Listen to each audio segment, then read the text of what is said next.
Hey guys, welcome back to Electrical Car Repair Live. Thank you guys for watching and subscribing to the channel. Today will be super helpful video guys to any of you having a Hyundai Tucson. And if you guys have check engine light on and any of the following codes, such as code P0443 P0444 or code P0445, stay with us. We'll explain what most likely causes that and how to fix it. It could be multiple things, and we'll explain how we approach the problem and how we fix it. It should work on multiple engines and generation Hyundai Tucson. So that actually guys may work on multiple generation Hyundai Tucson. Even if you have a different engine, it may still work. We'll be demonstrating on a 2.4 GTI engine, but many of the things will actually apply to multiple engines and multiple years Hyundai Tucson. Before we start, let me tell you a little bit about us guys. Every single car we get at the garage, we try to take them completely apart and make at least 200 to 300 free repair videos. Why we do that? Simply because our mission in the shop is to save you as much money as we can. All we need guys in return, please subscribe to the channel, like the video, that way we can keep providing this free information to you. Now, if you guys need to buy any parts, tools for a really good price and quick shipping as well, check out the link in the description of the video below and you can see where we get all our tools and parts from. So this guys right here is the engine out of a Tucson.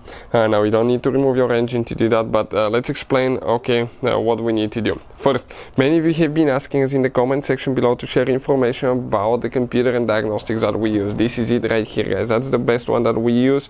I mean, we have better than that one, but that's the most affordable one, and it's a scanner that can access almost all the systems in your car. Clean, delete codes, reset codes, read codes, and see live data. Works on almost every car you can think of. If you want to check the price and the features, check out the link in the description of the video below.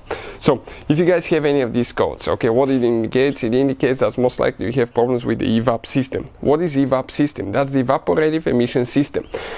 Now, the purpose of that system is to catch the fuel vapors in the fuel tank. You have gasoline. That gasoline, when it moves, slushes, or heats up, it expands, it creates fuel vapors. Back in the day, those fuel vapors used to be released directly in the atmosphere. Nowadays, guys, however, what we have is an Evap system that catches those fuel vapors, bring them to the engine, puts them in the intake manifold. From there, they go to the cylinders. It burns.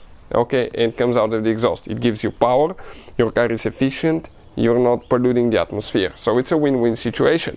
But when the system malfunctions, you can easily get these codes. What I would recommend to check guys. First, purge control valve. That's your purge control valve.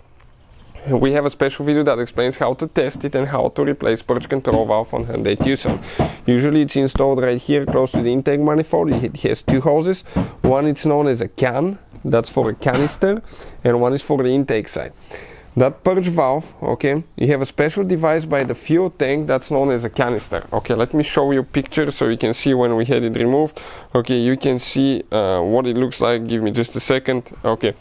It is right there. So this is guys the canister. It has two hoses. It's by the fuel tank. It has a wire right here with a sensor that detects the fuel pressure. So that canister guys will catch the fuel vapors. When the sensor detects you have enough pressure, it will tell the engine computer to activate the purge control valve and inject the vapors in the intake manifold. But if that guys purge control valve is malfunctioning, what can happen? You can easily get these codes. We have a video that explains how to test it. Another thing that can cause it is vacuum leaks, broken lines coming from the purge valve to the intake manifold. You have multiple ones, one here, one on the bottom, and you have one going to all the way to the canister guys. A line, long one that goes under the vehicle. So you need to check that one as well. Make sure it's not broken somewhere. Another thing that you need to check, guys, that's very simple and most people forget about it, is the fuel cap. Fuel cap is very important. Why? Most people think, that you just have that seal right here. And if the seal is broken, you can leak fuel pressure, and that can actually be detected by the canister sensor, because the car will not build pressure in the fuel tank for a long time. Let's say you drive for 1 hour, it doesn't build any pressure, and the engine computer will be like, well, wait a minute, we have a problem. We have a leak since we're not building pressure. So what can cause that? It could be the seal right here, or it could be the valve. There is a special valve that if for some system the Evap system malfunctions and doesn't put the fuel vapors in the engine, they need to be released, otherwise your car may explode. So that valve right here, guys, okay, is for that purpose, so it can release them. But if that valve is leaking and stuck open, you can get these codes as well. And another thing, you need to check the canister. It could be somewhere a broken hose, leaking hose, or anything like that as well. Those are the most common things that we see. I'll check with a purge control valve, check the lines, and fuel cap, and then go from there. Of course, it could be multiple things. Hopefully the video will be helpful. Thank you for watching and see you next time.